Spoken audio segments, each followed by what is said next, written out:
So, Mrs. Michelle Obama, there's some news that came out about her that she is still, and I would say salty about the 2016 election. Mrs. Obama stated that she was upset with black voters. Actually, used the word upset because Donald Trump was elected back in 2016. She said that it took some energy to go high, and we were exhausted from it because when you are the first black anything, she said, so the day I left the White House and I write about how painful it was to sit on that inauguration stage, he said a lot of our folks didn't vote. And it was almost like a slap in the face. That's what Mrs. Obama has stated. Now, Mrs. Obama, like I said, I'm going to speak to you very respectfully.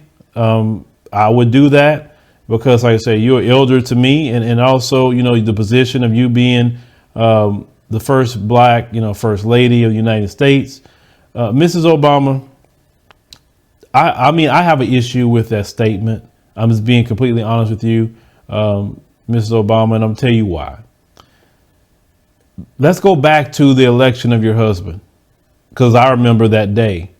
Let's go back to the time that when your husband was running and your husband said hope and change. And the message that we received as a black community was, okay, we was going through a recession. The housing crisis happened. We were paying $3 or more for regular unleaded gas. You had dealing with different wars, etc. So it wasn't good. And your husband ran on hope and change. A lot of black people say, oh, man, we finally got a brother running. And a lot of black people in their mind, the reason why they came out to vote for your husband. Let's think about that, because you're not being, Mrs. Obama, appreciative of some things that black people have done. And I have to remind you, based on history, black people seeing your husband, you and your daughters, and say, oh, wow, that's a beautiful black family. It'll be awesome to see, this black family in the White House. And black people felt that your husband would actually go up there and understand how we feel, okay, by being a black man, meaning, with discrimination. We're living in communities that don't have, resources, capital. Our small business can't get anything. Dealing with the race soldiers, dealing with mass incarceration, all different things that black people deal with, the wealth gap. You understand what I'm saying? Racism itself. Black people felt that, okay, because we see this man that resembles us, speak like a black man, have a cadence of a black man, we're going to go out in the rate of 92%, 92 or 96%, somewhere around there, of the black vote went to your husband. So many black people came out to vote for your husband, Mrs. Obama, that the Republicans were so shocked at how many black people came out to vote and never seen that before in their lives. Immediately after your husband was voted in, the Republicans ran to do this voter ID thing so they can disenfranchise black voters. You understand? Because they did not ever want to see that many black people come out to vote for anything, because they know if we come out to vote like that, whatever candidate we're focusing our attention on is going to win, because the white vote don't decide candidates. It's the black vote. And they did not want that to happen again. So either we come out en masse to vote for someone, Mrs. Obama, or even we sit at home, we still make a choice in the end of the day.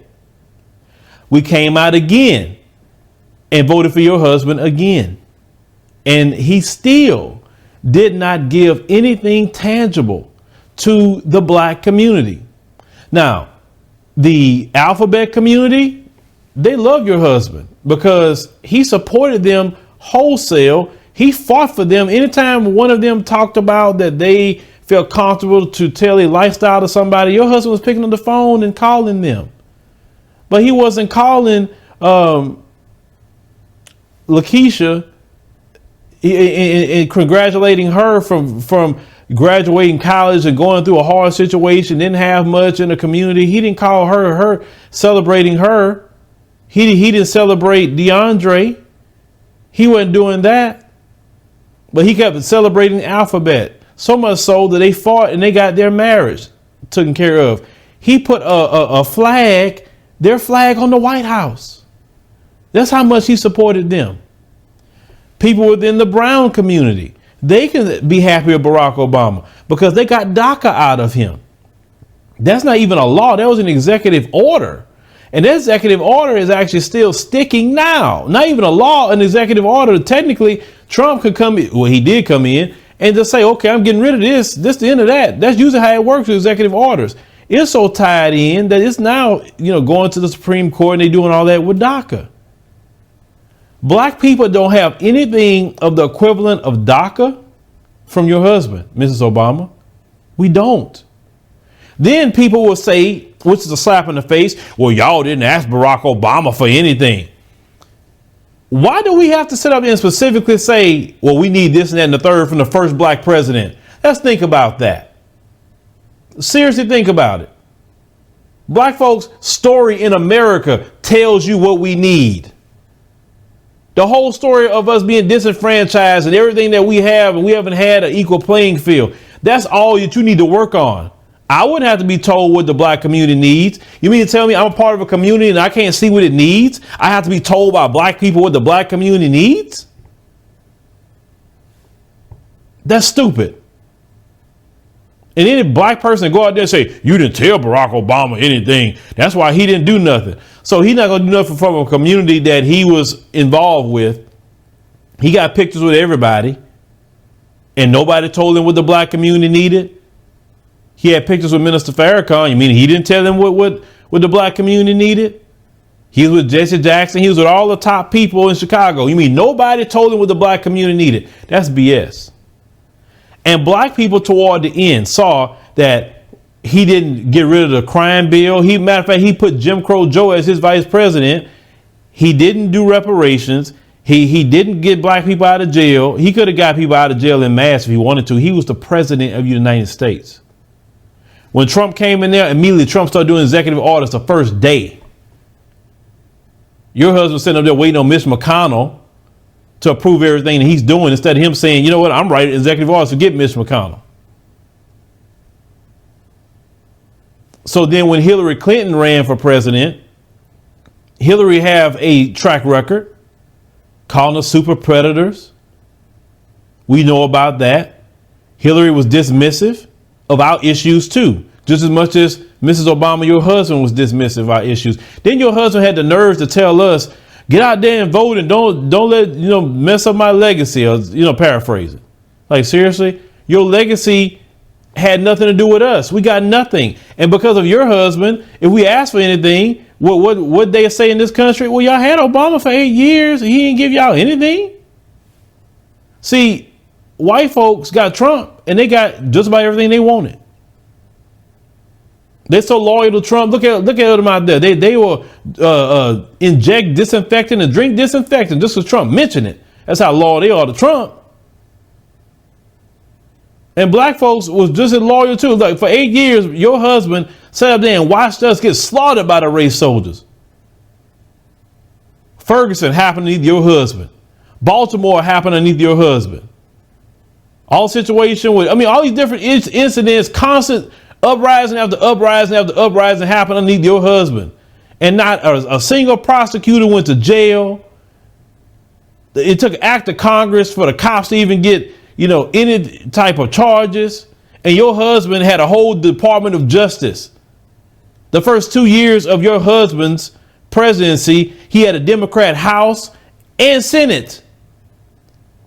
And he still didn't do nothing for black people. He worried about affordable health care when we were being slaughtered in the streets. So, Mrs. Obama, I'm just trying to remind you why black folks are upset. And your husband, but thank God for your husband, though, Mrs. Obama. He woke us up. He really did politically. He woke us up. He created the new mindset that we have now, which says, if you give us nothing, we're not voting. So you can be salty all you want. But instead of being salty, learn the lesson from that and say, okay, let's not repeat that again. Let's give black people what they need. We need our reparations, $17 trillion. We have big health disparities. You know, we need at least 200 to 300 billion to address that, health disparities in the black community. There's a wealth gap that needs to be closed. We need billions of dollars to close that. Everything is centered back to economics for black people and not people of color, because that's another thing. Y'all kept saying the word people of color, which is a con game. Minority, con game. White women are considered a minority, so that's a con. You only want to say black American or African American. You can't even approach me about anything politically if you don't say black American or African American. You can't. Well, we're going to do this for people of color. I'm walking right off. Well, go find people of color then. It ain't me. Well, this is what we're going to do for minorities. I don't know who that is. I'm walking off. Don't disrespect me. Say, this is what we're going to do for black Americans. Say that.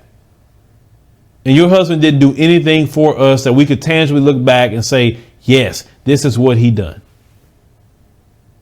DACA is sticking more into the presidency of Donald Trump, and it's still stuck. We have nothing your husband has signed that has stuck for black people. Well, we worked on, discrimination with housing and this, that, and the third. That's something you should have been doing. It should be equal to get housing. No, we're talking about something specifically for black Americans. He didn't do it. So, Mr. Obama, you can't be salty and upset with black voters.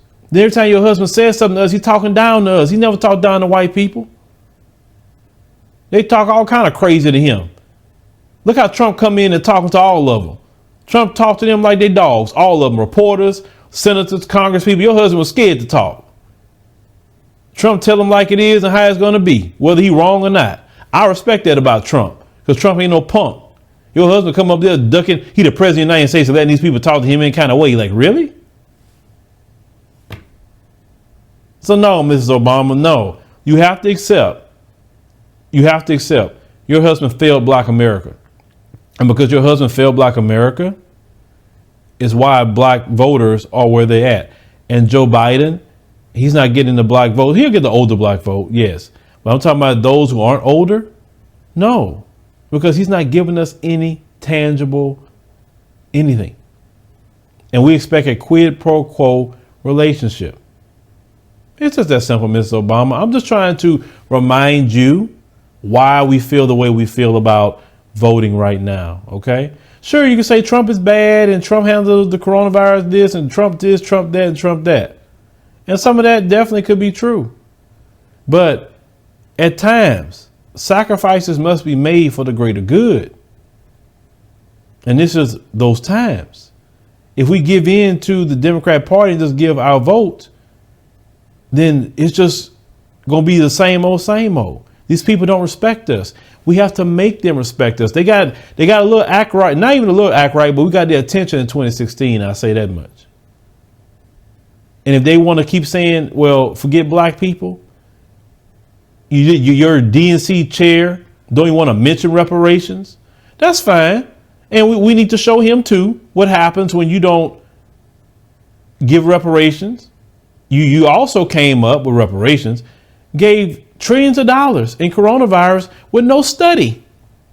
So that study was a con game, too. And black people got to see that. No, we don't need no study. We just need you to sign the dotted line and cut out them reparations checks of $17 trillion. That's what we owe. You cut out coronavirus checks. And actually, that'd be less checks to cut out if you just cut it out to the descendants of American slaves. So I just want to give you a little history lesson, Mrs. Obama. So don't be upset. If anything, be upset at your husband. And your husband know he messed up. That's why he's been so quiet. That's why he don't even criticize Donald Trump, because he know how he messed up in many ways. And he know Trump gonna throw it right back in his face about the black community. You know he's going to throw it back in his face.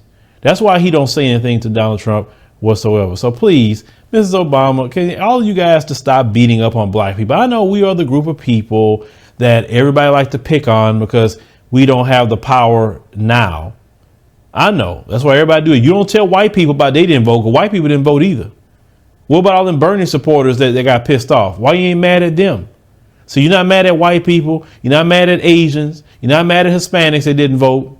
You're not mad at Arabs, nobody else, just black people. That's wrong, don't you think? But leave me a comment, guys. Let me know what you think about the situation of Mrs. Obama being upset, with us just still to this day because we didn't vote her girl in, Hillary Clinton. No, Mrs. Obama, your best bet is to tell the Democrat Party, pay black people what we owe, and because we owe them for 50 years of loyalty, and let's start from there, or we just not gonna vote for y'all. Just that simple.